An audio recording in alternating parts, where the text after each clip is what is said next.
हर खबर पर होगी आपकी पकड़। डाउनलोड कीजिए एबीपी लाइव ऐप। और हम आपको लिए चलते हैं अब राजेश शर्मा के पास। हमारे साथ एक ऐसे शख्स जुड़ चुके हैं जो एमएस धोनी फिल्म में सुशांत सिंह राजपूत के कोच बने थे। राजेश जी, जब इस फिल्म में आप काम कर रहे थे, कभी भी किसी भी पॉइंट पर आपको ऐसा लगा था कि सुशांत इतने कमजोर हैं कि वो खुदकुशी कर लेंगे किसी दिन? जी बिल्कुल नहीं।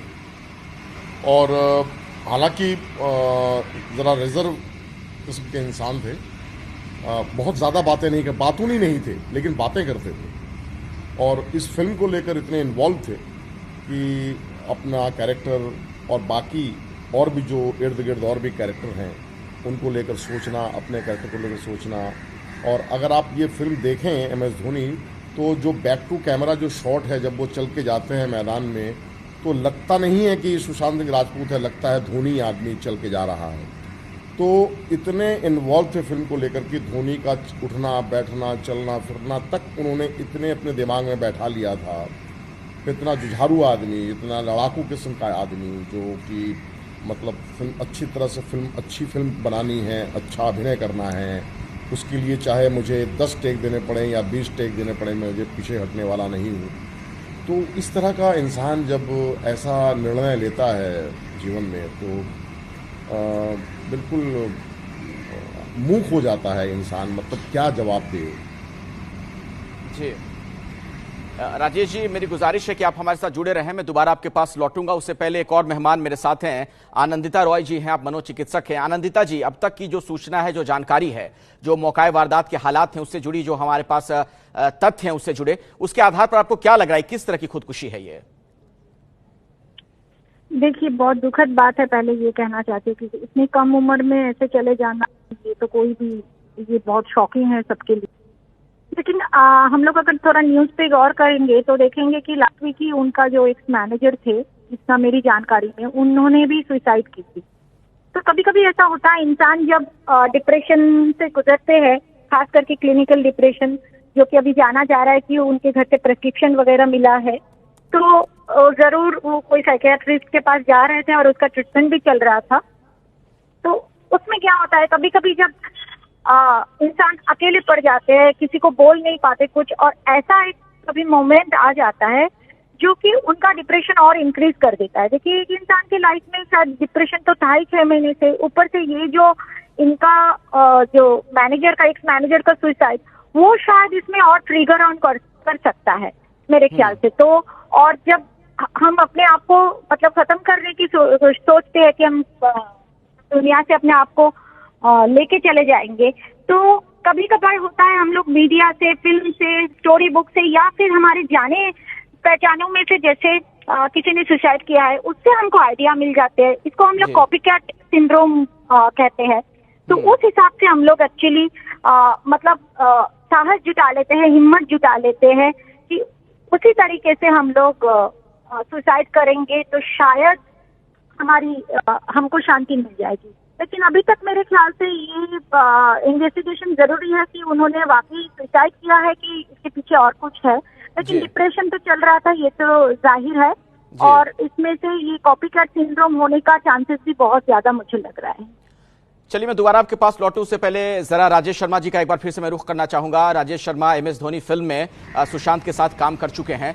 राजेश शर्मा जी, आप भी एक उम्दा कलाकार हैं, काफी दिनों से बॉलीवुड में भी आप सक्रिय हैं। जरा ये बताइए, जिस तरीके से 34 साल की उम्र में सुशांत को ये चीजें मिली थी, फिल्मी करियर की मैं बात कर रहा हूं, कई फिल्मों में काम कर चुके थे, टीवी सीरियल में काम कर चुके थे, तो ये तो नहीं कहा जा सकता कि जीवन ने उन्हें कुछ दिया नहीं था, मिला तो था ठीक ठाक। फिर किस तरह की परेशानी रही होगी? बिल्कुल नहीं। हालांकि यूं कहना चाहिए कि बड़े भाग्यवान थे, इतनी कम उम्र में इतना कुछ हासिल कर पाना, ये बहुत से लोग सोच नहीं पाते हैं, सोच तक नहीं पाते हैं। मैं अगर अपनी बात कहूं तो 34 साल की उम्र में मैं तो थिएटर कर रहा था, मैं तो फिल्मों में भी नहीं आया था, और मुझे ये भी मालूम नहीं था कि जिंदगी में क्या होने वाला है, मेरा भविष्य क्या है। लेकिन एक लड़ रहा था, जिंदगी के आगे हार नहीं मान रहा था, तकलीफें थी, बहुत कुछ था। तो मुझे भी, मैं वही सोच रहा हूँ कि सुशांत इस तरह का इंसान नहीं था। मैंने उसके साथ एमएस धोनी में एक लंबा शेड्यूल काम किया है, हम एक साथ एक ही रांची में एक ही होटल में थे, हम रात में एक साथ डिनर करते थे, सुबह ब्रेकफास्ट भी करते थे और शूटिंग तो करते ही थे। तो ये इस तरह का व्यक्ति कैसे जिंदगी के सामने हार मान लेता है, बड़े आश्चर्यजनक बात है ये। मतलब और कह भी थे लाइफ इज जिंदगी कब क्या आपको दिखाती है, कब कैसा कहाँ पहुंचाती है, कहना मुश्किल है। शायद यही जीवन है। बिल्कुल आप सही कह रहे हैं, बहुत दुखद है जो भी हुआ। राजेश जी, आप ही की बात को जोड़ते हुए मैं डॉक्टर संदीप वोहरा से एक सवाल पूछना चाह रहा हूं। मशहूर मनोचिकित्सक हैं इस देश के। संदीप वोहरा जी, एक बात तो नजर आ रही है मोटी तौर पर, जैसा कि राजेश जी ने भी कहा और हम लोगों के पास जो जानकारी भी है कि प्रोफेशनल फ्रंट पर उन्हें चीजें ठीक ठाक मिल रही थी, उस लेवल पर बहुत ज्यादा परेशान रहे होंगे, ऐसा प्रथम दृष्टया तो हम नहीं कह सकते हैं। तो क्या एक अंदाजा ये निकाल सकते हैं, चूंकि आप बहुत मरीजों को देखते हैं, उनसे बातचीत करते हैं, कि कुछ व्यक्तिगत जीवन से जुड़ी बात रही होगी सुशांत को जो बहुत कचोट रही होगी?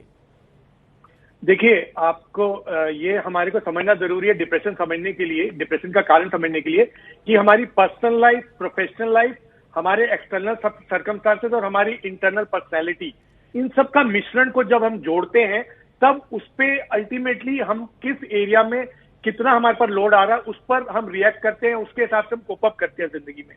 तो अगर इनकी प्रोफेशनल लाइफ जो सबको लगता है कि, और मुझे भी लगता है कि वो फर्स्ट क्लास चल रही थी, तो कहीं ना कहीं पर्सनल लाइफ में अपहीवल के चांसेस रह सकते हैं। रादर अगर मेरे से पूछे, अभी तक जो इन्फॉर्मेशन आ रही है उसमें पर्सनल लाइफ के इश्यूज ज्यादा मुझे समझ आ रहे हैं। ऑफ कोर्स जो एग्जैक्ट डिटेल्स आएंगी तभी बता सकते हैं, बट हाँ, पर्सनल लाइफ में इश्यूज या एक इमोशनल एंकर को मिस करना।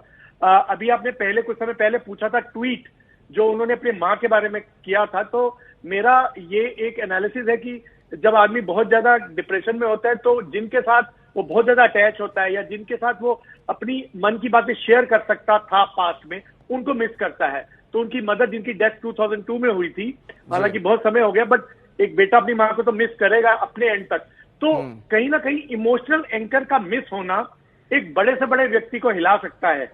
तो वो शायद मिस कर रहे हैं, और स्पेशली वो लोग। चलिए डॉक्टर वोहरा, इमोशनल होते हैं। जी जी जी जी आप सही कह रहे हैं डॉक्टर वोहरा। मैं जरा अपने दर्शकों को अब सीधे मुंबई लिए चलता हूं। मृत्युंजय सिंह हमारे साथ, हमारे सहयोगी लगातार जुड़े हुए हैं। मृत्युंजय, क्या सब कुछ ठीक चल रहा था सुशांत सिंह के साथ? कुछ और अपडेट है कि आपके पास कुछ नया पता चल पाया हो? देखिए, जो मुंबई पुलिस जो इन्वेस्टिगेशन कर रही है उस आधार पे हम अगर कुछ निष्कर्ष निकालना चाहें तो कई नई चीजें पता चल रही है। मुंबई पुलिस ने सुशांत सिंह राजपूत के बैंक स्टेटमेंट को हासिल करने की बात कही है कि वो उन्होंने मंगाया है कि सुशांत सिंह राजपूत का बैंक स्टेटमेंट चेक किया जाए, क्योंकि उनके एक दोस्त का कहना है कि उनको फाइनेंशियल क्राइसिस की भी दिक्कत थी, आर्थिक रूप से भी उनको दिक्कत आ रही थी। तो एक ये विषय है कि क्या मुद्दा है कि क्या वाकई में उनको भी आर्थिक रूप से तकलीफ थी जिसकी वजह से ये हुआ, या फिर निजी लाइफ में कुछ अच्छा नहीं चल रहा था। साथ ही साथ जो उनके घर से पेपर मिले जिसकी तस्वीरें हमने अपने दर्शकों को दिखाई, और जो पुलिसकर्मी पंचनामा करने के बाद एक थैली में उन दवाइयों को और कपड़ों को लेकर जा रहे थे, ये तस्वीरें हमने अपने दर्शकों को दिखाई। उन दवाइयों में साफ तौर पर वो दवाइयां जो थी वो हाइपरटेंशन और डीप डिप्रेशन की थी, यानी कि डिप्रेशन का इलाज उनका चल रहा था, जो कि उनके दोस्त भी बता रहे हैं। और उनके जो बेहद करीबी दोस्त, यानी कि उनके आर्ट डायरेक्टर जो उनके 6th फ्लोर पर डुप्लेक्स फ्लैट में उनके साथ रहते थे, एक आर्ट डायरेक्टर, उन्होंने जो बातों का जिक्र किया, पुलिस को स्टेटमेंट दिया, उसके मुताबिक वो बहुत अकेले अकेले से थे। आज दिन भर में सिर्फ नौकर ने एक बार उन्हें देखा, जूस का ग्लास उनको दिया, और उसके बाद किसी ने सुशांत को देखा नहीं। बाद में दरवाजा तोड़कर अंदर गए तो पूरे दुनिया के सामने चौंकाने वाली जानकारी है। तो अखिलेश, कहीं न कहीं जो बैंक स्टेटमेंट है उसे हासिल किया जा रहा है। कॉल रिकॉर्ड्स रात को 12 बजे के बाद एक एक्टर को, टीवी एक्टर को, जो उनके साथ काम कर चुके हैं, उनको उन्होंने कॉल किया था। हालांकि कॉल उन्होंने रिसीव नहीं किया था, उनको आखिरी कॉल किया था। तो पुलिस उनका भी बयान लेगी कि आखिर रात के समय देर रात आपसे क्या बात होनी चाहती थी, या आपसे कुछ साझा कर सके। तो ये भी इन्वेस्टिगेशन का हिस्सा है। और फिलहाल पोस्टमार्टम की प्रक्रिया होगा कि आखिरी बार जिस फोन कॉल पर उनकी जिससे बात हुई थी, क्या बात हुई थी। महज 34 साल की उम्र में टीवी से लेकर फिल्मी पर्दे पर शोहरत हासिल करने के बाद सुशांत सिंह इस दुनिया को छोड़कर चले गए। जिस तरीके से उन्होंने मौत को गले लगा लिया, कई सवाल भी खड़े हो रहे हैं कि आखिर ऐसा क्या हुआ। मेरे साथ राजेश शर्मा जी जुड़े हुए हैं, आप बड़े कलाकार हैं, और धोनी पर जो फिल्म बनी थी बायोपिक, उसमें आपने साथ में काम भी किया था, सुशांत के साथ आप थे। क्या राजेश जी, कभी भी ऑफ रिकॉर्ड आप लोगों की जब बातचीत होती होगी तो ऐसा लगा था कि सुशांत इस कदर परेशान है, कुछ जीवन में दिक्कत है उनके? जी बिल्कुल नहीं। हम फिल्म को लेकर बात करते थे, और हम जिस होटल में ठहरे थे तो अचानक एक दिन सुशांत ने मुझसे कहा कि राजेश जी आपने वहाँ कबाब बड़ा अच्छा मिलता है, आपने कबाब खाया क्या? मैंने कहा नहीं यार कबाब तो खाया नहीं। बोले आप ट्राई करो, बहुत अच्छा कबाब मिलता है वहाँ। तो खाने पीने की बातचीत करने वाला आदमी, फिल्म को लेकर बातचीत करने वाला आदमी जीवन में ऐसा निर्णय लेता है, मैं अभी तक ये बात मेरे दिमाग में घुस नहीं रही है कि ऐसा हो कैसे सकता है। डिप्रेशन है, अपनी जगह है, वो ज़रूर डिप्रेशन रहा होगा उनको, लेकिन मानसिक तनाव तो हर आदमी झेलता है। अब इससे उबरने का भी रास्ता है, लड़ना चाहिए। और वो था उस तरह का इंसान, ऐसा नहीं वो जीवन से हारने वाला इंसान नहीं था, क्योंकि अगर जीवन से हारने वाला इंसान होता तो ये कैरेक्टर जो है धोनी का ये नहीं कर पाता, क्योंकि धोनी खुद जीवन से हारने वाला इंसान नहीं है। बिल्कुल। तो उसके कैरेक्टर, उसके बायोपिक को अगर पर्दे पर उतारना है जी, तो वो कलाकार भी वैसा ही होना चाहिए, और वो वैसा था। राजेश जी, कुछ ऐसी बातें जो हमारे दर्शकों के साथ आप साझा करना चाहें ऑफ कैमरा, जब आप लोगों की बातचीत होती थी सुशांत के साथ। देखिए, सुशांत के साथ मैंने पहली फिल्म में काम किया था, वो थी शुद्ध देसी रोमांस। तो उसमें ऋषि कपूर भी थे और सुशांत सिंह भी थे और मैं भी था। तो पहले ही दिन एक ऐसा हम दोनों के अंदर रैपो तैयार हो गया कि अचानक सेट पे उसने कहा, उसकी सिगरेट खत्म हो गई थी। तो उसने कहा सर आप सिगरेट है आपके पास एक? तो मैं इंडिया किंग्स पीता था, वो कुछ ऐसा गोल्ड फ्लेक कुछ ऐसा किस तरह पीते थे, मुझे ठीक याद नहीं। तो मैं हाँ बिल्कुल है, मैंने दे दी सिगरेट उनको। और 2-3 साल बाद जब MS धोनी का शूट शुरू हुआ रांची में, तो उस शख्स को इतना याद था कि पहले दिन जब हम रांची में मिले शूटिंग के दौरान, तो उन्होंने कहा राजेश जी आपको याद है कि मैंने आपसे एक सिगरेट मांगी थी, तो वो सिगरेट उधार थी, मैंने आपको आज वापस दे दी। मैंने कहा अरे यार उधार वाली कोई बात नहीं है, मैं तो भूल ही गया था। तो फिर इस शूटिंग के दौरान कभी मैं मांग लेता था, कभी वो मांग लेता था। तो इस तरह से एक जिसको कहते हैं कि हालांकि मैं उससे उम्र में बड़ा हूँ, एक दोस्ताना हो गया था। कबाब खाने वाली बात, डिनर पर एक साथ डिनर करने के बाद मुझसे कहता था अरे सर आप तो कलकत्ता में रहते हैं, बड़े मज़े हैं आपके, आप शूटिंग करते हो फिर वापस कलकत्ता चले जाते हो, हमें देखिए हम अपना पटना छोड़कर यहाँ पड़े हुए हैं। तो ऐसे मजाक में काफ़ी बातें याद आ रही थी मुझे आज जब मैंने ये न्यूज़ सुनी। तो और उसका चेहरा बिल्कुल, और उसकी एक बड़ी क्यूट सी स्माइल थी, बहुत अच्छी स्माइल थी उसकी, जिसे कहते हैं एक शर्माने वाली स्माइल। कोई लड़का शर्म के मारे जब हंसता है तो वैसी उसकी एक स्माइल थी। काफ़ी शर्मीला किस्म का इंसान था। जेंटलमैन एक शब्द है अंग्रेजी में, अगर उसका अर्थ किसी को जानना हो तो वो सुशांत सिंह राजपूत है। वो जेंटलमैन का पर्यायवाची शब्द है सुशांत सिंह राजपूत। बिल्कुल। और देखिए राजेश जी, यही बात तो हर किसी को हैरान कर रही ना कि जो इंसान इतना जीवंत था, आखिर ऐसा क्या हो गया उसके जीवन में कि इतना बड़ा कदम उन्होंने उठा लिया। आपने जो उनसे बातचीत की, और ऐसे भी फिल्म इंडस्ट्री को बहुत करीब से आप समझते हैं, और इस बीच मैं आपके पास आऊं उससे पहले दर्शकों को जरा एक बड़ी जानकारी हम दे दें कि पोस्टमार्टम में थोड़ी देरी हो रही है। जैसा कि मैंने आपको थोड़ी देर पहले भी बताया था, एक बड़ी खबर यह आई थी कि सुशांत सिंह राजपूत के पोस्टमार्टम में देरी संभव है, और उसके पीछे कुछ तकनीकी वजह है। आधार कार्ड और पैन कार्ड में अलग अलग नाम है, और ये वजह कि अभी तक पोस्टमार्टम की प्रक्रिया शुरू नहीं हो पाई है। मृत्युंजय हमारे साथ जुड़ चुके हैं, हमारे सहयोगी मुंबई से। मृत्युंजय, क्या अपडेट है इस बारे में? जी बिल्कुल, देखिए 2 जानकारी हमारे पास आई है। एक तो पोस्टमार्टम की प्रक्रिया में देरी हो रही है, उसकी वजह है कि उनके कागजात, चूंकि उनका जो मूल निवास है वो पटना का दिखाया गया है। उनके जो पैन कार्ड और आधार कार्ड है उसमें एक डॉक्यूमेंट पे नाम सुशांत सिंह है और दूसरे डॉक्यूमेंट पे नाम सुशांत सिंह राजपूत है। तो वो कहीं न कहीं ये जो मुंबई महानगर पालिका के कर्मचारी होते हैं वो डॉक्यूमेंट के आधार पर उनको पोस्टमार्टम रिपोर्ट और जो डेथ सर्टिफिकेट होता है वो तैयार करनी होती है, और उस वजह से एक देरी हो रही है। दूसरी तरफ अखिलेश, एक बहुत महत्वपूर्ण जानकारी आई है। हम आपको कुछ समय पहले बता रहे थे कि सुशांत सिंह राजपूत जिस घर में रहते थे वो 4,51,000 वो रेंट पे करते थे 1 महीने का। पहले जो एग्रीमेंट बना हुआ था 3 साल का बना हुआ था। पहले साल उनको 4,51,000 पे करना था, दूसरे साल 4,74,000 उन्हें पे करना था। और एक साल 4,30,000 इस प्रकार से 3 एग्रीमेंट बनाए गए थे और 12 लाख रुपए उन्होंने डिपॉजिट दिए हुए थे। ये जानकारी आई है क्योंकि पुलिस ने जो ओनर है उनका स्टेटमेंट लिया है, उसके आधार पर ये हमें जानकारी मिली है। और ये एग्रीमेंट जो था 9 दिसंबर 2022 तक वैलिड था, यानी 9 दिसंबर 2022 तक सुशांत सिंह राजपूत इस घर में रहने वाले थे। इसके पहले ये जो आप घर देख रहे हैं, इसके ठीक पीछे पेरी क्रॉस रोड है, वहां पर वो उस घर में रहते थे, जो कि पेरी क्रॉस रोड जहां सचिन तेंदुलकर का बंगलो है उसी लेन में आता है। 6 घर छोड़ के सचिन का घर है और सुशांत सिंह राजपूत जिस बिल्डिंग में रहते थे उस बिल्डिंग में रहते थे। वो शिफ्ट होकर इस डुप्लेक्स में आए थे। डुप्लेक्स में वो नीचे उनके जो दोस्त हैं आर्ट डायरेक्टर वो रहते थे और जो ऊपर का बेडरूम था उसमें सुशांत सिंह रहते थे। इन दोनों के अलावा 3 और कर्मचारी, जिसमें से 2 कुक और एक हाउसकीपिंग स्टाफ, इस तरह से 3 अन्य लोग भी रहते थे। जी मृत्युंजय, क्या कुछ इस तरह की बात सामने आ रही है जो बार बार एक जानकारी आप रेंट से जुड़ी हुई दे रहे हैं, किसी तरह की कोई आर्थिक तंगहाली थी या कोई किसी फाइनेंशियल क्राइसिस से गुजर रहे थे सुशांत? देखिए, यही हम बताना चाहते हैं दर्शकों को। इस बात से नकारा नहीं जा सकता कि उनको फाइनेंशियल दिक्कत नहीं थी और इसीलिए इसे पुख्ता करने के लिए मुंबई पुलिस ने उनका बैंक स्टेटमेंट मंगाया है। चूंकि आज रविवार का दिन है, बैंक बंद है, कल जब बैंक खुलेगा तो उन्हें मुंबई पुलिस को उनका बैंक स्टेटमेंट भी मिल जाएगा, जिससे कि एक अंदाजा मिल पाएगा कि इन्होंने कितना रेंट एग्रीमेंट के लिए दिया था, कितना डिपॉजिट दिया था। बैंक बैलेंस से एक अनुमान लगाया जा सकता है कि क्या इन्हें वाकई में आर्थिक दिक्कत थी या वजह कुछ और थी। चूंकि जब मुंबई पुलिस या कोई भी पुलिस जब इन्वेस्टिगेट करती है तो सभी एंगल को तलाशती है। आपको बता दें कि उस कमरे में जितने लोग मौजूद थे उनके बयान दर्ज किए गए, साथ ही साथ उनके कॉल रिकॉर्ड्स में जितने लोगों से उन्होंने आखिरी बार बात किया उनके बयान दर्ज होंगे और क्या बातचीत हुई, कितने देर तक बातचीत हुई, उनके बयान दर्ज होंगे।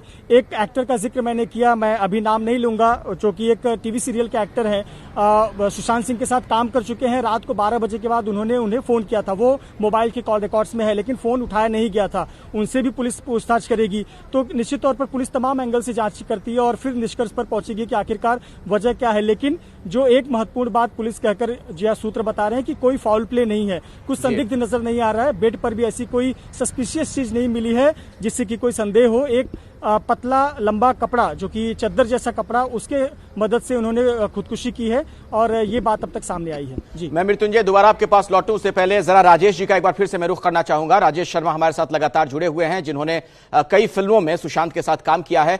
राजेश जी, एक बात जो निकलकर सामने आ रही है, हालांकि अभी इस बाबत पुख्ता तौर पर कुछ नहीं कहा जा सकता है कि कोई आर्थिक दिक्कत रही होगी सुशांत को। सवाल मेरा यह है, आर्थिक दिक्कत की अगर बात की जाए तो वहां पर बॉलीवुड में जो लोग काम करते हैं या फिल्म इंडस्ट्री में, उनके सामने तो अक्सर इस तरह की दिक्कत कई लोगों के पास रहती है। बहुत कम लोग होते हैं जिनकी बहुत जबरदस्त कमाई हो जाए। आपने ही थिएटर में बहुत संघर्ष किया है, क्या इतनी बड़ी दिक्कत हो जाती है वहां लोगों के लिए कि जान दे दें इस तरीके से? देखिए, ये मेरी समझ से बाहर है, क्योंकि आर्थिक दिक्कत की जहां तक बात है तो इस वक्त तो पूरा देश आर्थिक संकट से गुजर रहा है। तो क्या पूरा देश सुसाइड कर ले? सरकार आर्थिक संकट से जूझ रही है तो सरकार सुसाइड कर ले? सुसाइड तो कोई रास्ता नहीं है। मुझे नहीं लगता कि आर्थिक संकट की वजह से उन्होंने सुसाइड किया है। वजह कुछ और रही होगी जो कि मुझे पता नहीं। जी, आपकी जब बातचीत होती थी कभी उन्होंने कुछ जिक्र किया था या आपको कभी लगा कि जीवन का उनका ऐसा कोई कोना है जो जहां एकाकीपन है, खालीपन है, सूनापन है? कभी नहीं, कभी नहीं।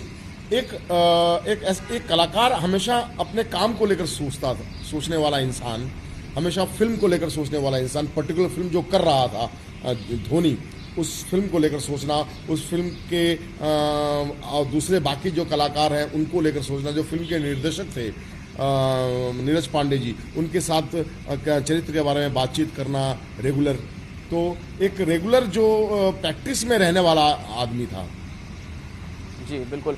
राजेश जी, मैं आपके पास दोबारा आता हूं, उससे पहले एक बार जरा फिर से मुंबई का रुख कर लेते हैं। मृत्युंजय हमारे सहयोगी लगातार हमारे साथ जुड़े हुए हैं। और मृत्युंजय, आप वहां पर जब मौजूद थे, हमने देखा था तस्वीरों में कि कुछ पुलिस वाले सुशांत के फ्लैट से सामान वगैरह ले जा रहे थे, एक दवाई की पॉलीथीन थी, इस तरह की चीजें थी। कुछ उस बाबत भी पता चल पाया है? जो वहां से कुछ सबूत पुलिस को मिले हैं वो क्या कह रहे हैं? जो मौकाए वारदात के हालात थे वो सब, उसके बारे में कुछ पुलिस बता रही है? जी बिल्कुल, पुलिस ने बहुत ही महत्वपूर्ण जानकारी साझा की है हमारे साथ में। और कुछ देर पहले जब हमने तस्वीरें दिखाई थी, पुलिस कर्मियों ने जो पंचनामा किया था, पंचनामा करने के बाद बेड और आसपास पे जो सामान रखे हुए थे उन सामानों को पुलिस ने जब्त किया, जिसमें से एक ओढ़नी जैसी कोई चीज थी, पतला कपड़ा था और दवाइयां थी बहुत सारी, जिसे थैली में पुलिसकर्मी लेकर गए। हमारे पास कुछ बहुत महत्वपूर्ण जानकारी आई है जो कि मुंबई पुलिस की तरफ से आई है। और मुंबई पुलिस के जो कर्मचारी हैं उन्होंने हमसे ये साझा किया है कि ये जानकारी सबसे पहले मुंबई पुलिस आयुक्त को पता चली। जो सबसे पहला कॉल यहाँ से गया था वो टोल फ्री नंबर जो मुंबई पुलिस का कंट्रोल नंबर है, उसके अलावा मुंबई पुलिस आयुक्त परमवीर सिंह को सबसे पहले कॉल गया था। उसके बाद इलाके के इस जोन के डीसीपी और जो एडिशनल सीपी हैं मनोज शर्मा, उनको पता चला। यानी कि आप समझिए कि सबसे पहले महत्वपूर्ण जो टोल फ्री नंबर है, उसके बाद में कॉल कमिश्नर को गया था। इस पूरे गंभीरता को देखते हुए मामले को 6:30 बजे सुबह सुशांत सिंह उठे थे। नौकरों ने 9:30 बजे जाकर उन्हें अनार का जूस दिया था। 10:30 बजे दरवाजा जो है अपनी बात आप पूरी कीजिएगा। जी, अपनी बात आप पूरी कीजिएगा, लेकिन दर्शकों को पहले मैं बता दूं जो इस वक्त आप वीडियो देख रहे हैं, ये सुशांत सिंह राजपूत की बहन है जो अस्पताल पहुंची है थोड़ी देर पहले। ये देखिए जो वीडियो आप देख रहे हैं, रितु सिंह इनका नाम है, अभी थोड़ी देर पहले पहुंची हैं अस्पताल में। आपको जैसा कि मैंने बताया था कि अस्पताल में थोड़ी दिक्कत ये आ रही है, पोस्टमार्टम अभी इसलिए नहीं शुरू किया गया है क्योंकि नाम अलग अलग हैं, 2 अलग डॉक्यूमेंट्स में सुशांत सिंह के, एक में सरनेम राजपूत है, दूसरे में नहीं है, और इस वजह से अब तक वहां पर पोस्टमार्टम की जो प्रक्रिया होती है शुरू नहीं हो पाई है, और उनकी बहन पहुंच चुकी हैं। और इस बीच गणेश ठाकुर हमारे साथ जुड़ चुके हैं, हमारे एक और सहयोगी। गणेश, क्या पार्थिव शरीर पटना ले जाया जाएगा? सुशांत का अंतिम संस्कार वहां होगा क्या? इस बाबत कोई अपडेट है आपके पास?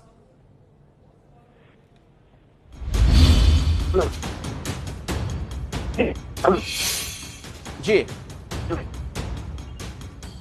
शायद हम संपर्क उनका हमसे नहीं हो पा रहा है। बता दें आपको कि सुशांत का शव पटना ले जाने में दिक्कत आ सकती है, ये एक बड़ी जानकारी। कोरोना प्रोटोकॉल को लेकर दिक्कत संभव है, जिस तरीके की महामारी से इस वक्त पूरी दुनिया गुजर रही है, सुशांत का शव पटना ले जाने में दिक्कत आ सकती है, ये कहा जा रहा है। यानी जो कुछ प्रोटोकॉल्स होते हैं स्वास्थ्य को लेकर, कुछ जो गाइडलाइंस हैं, डॉक्टर का ओपिनियन आएगा, उसी के बाद में clear cut cause of death police बता पाएगी। और बाकी की जांच जो है पुलिस इसमें कर रही है। फिलहाल तो अभी सस्पिशियस कुछ अभी तक हमें मिला नहीं है। Thank you.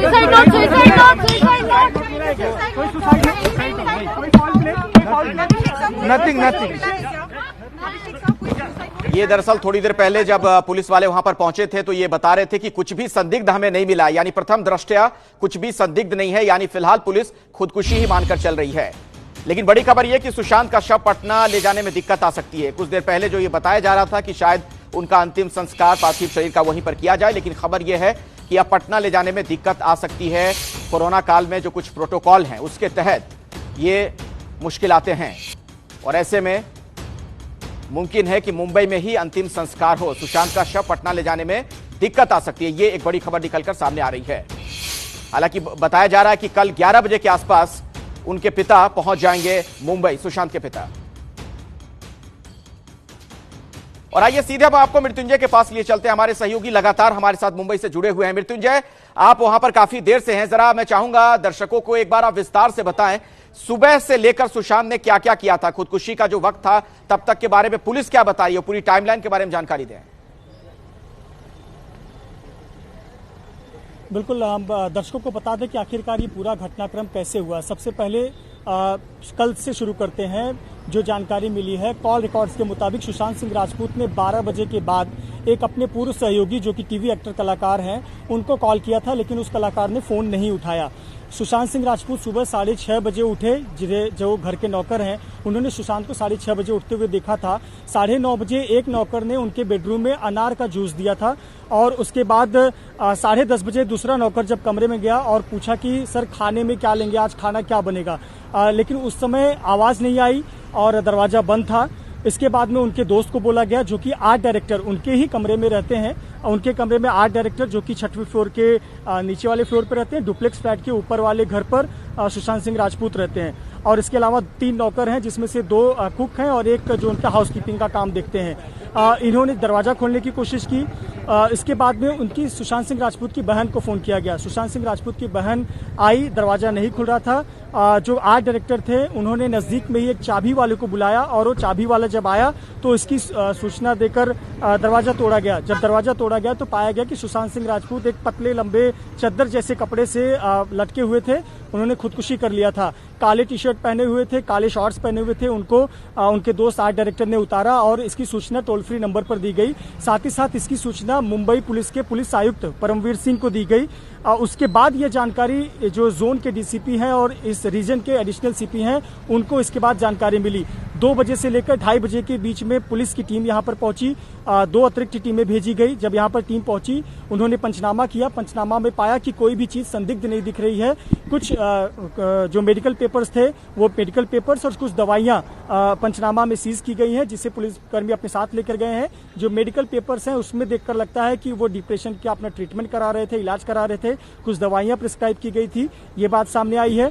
साथ ही साथ पूरे उनके कमरे में कोई भी ऐसी संदिग्ध चीज नहीं दिखी कि खुदकुशी के अलावा कोई दूसरा भी फाउल प्ले नजर आए। लेकिन चूंकि ये क्राइम की घटना है, गुनाह हुआ है, आत्महत्या है, इसे जो पुलिसकर्मी है इसे क्राइम के एंगल से देखते हुए तमाम जो इसकी जांच के होते हैं इन्वेस्टिगेशन वो पूरा करेंगे, इसलिए पोस्टमार्टम के लिए भेजा गया है। पोस्टमार्टम की प्रक्रिया में देरी हो रही है। जैसा कि जानकारी आ रही है कि उनके जो 2 दस्तावेज हैं, पहचान पत्र, आधार कार्ड और पैन कार्ड, एक में सुशांत सिंह नाम है और दूसरे में सुशांत सिंह राजपूत नाम है। मिसमैच है नाम का, इस वजह से भी देरी हो रही है। उनकी बहन वहां पर मौजूद है। जी, आपने बहुत विस्तार से मृत्युंजय पूरी जानकारी दी है। मैं आपके पास लौटूं उससे पहले जरा हमारे साथ गणेश, हमारे एक और सहयोगी जुड़ चुके हैं। गणेश, कुछ अपडेट है आपके पास, ताजा जानकारी मिल रही है? जी देखिए, 2 बड़ी खबरें हैं, अपडेट हैं। सुशांत सिंह के मैनेजर ने पुलिस को ये जानकारी दी है कि सुशांत सिंह राजपूत दवाई जो डिप्रेशन की ले रहे थे वो दवाई वो ठीक से नहीं खा रहे थे। इसके साथ ही ये भी कहा जा रहा है कि डिप्रेशन की वजह जो ढूंढी जा रही है उसमें एक वजह ये भी हो सकती है कि जनवरी महीने से सुशांत सिंह राजपूत को कई डायरेक्टर्स और प्रोड्यूसर्स ने अप्रोच किया था, लेकिन वो फिल्में साइन नहीं कर रहे थे इस डिप्रेशन की वजह से।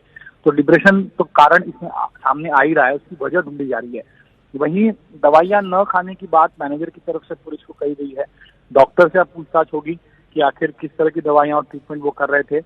उनके घर में काफी सारी किताबें हैं, अब तक सुसाइड नोट नहीं मिला है, लेकिन किताबें वो ज्यादा पढ़ते थे, तो किताबों को अब देखा जा रहा है, उसकी जो है तफ्तीश चल रही है या उसको खंगाला जा रहा है, ताकि अगर उसमें कुछ लिखा हो तो उस चीज से जांच में सहयोग मिले। तो वो पुलिस अब वहाँ पंचनामा कर रही है, किताबों का पंचनामा करके जानकारी ले रही है, सबूत इकट्ठा कर रही है।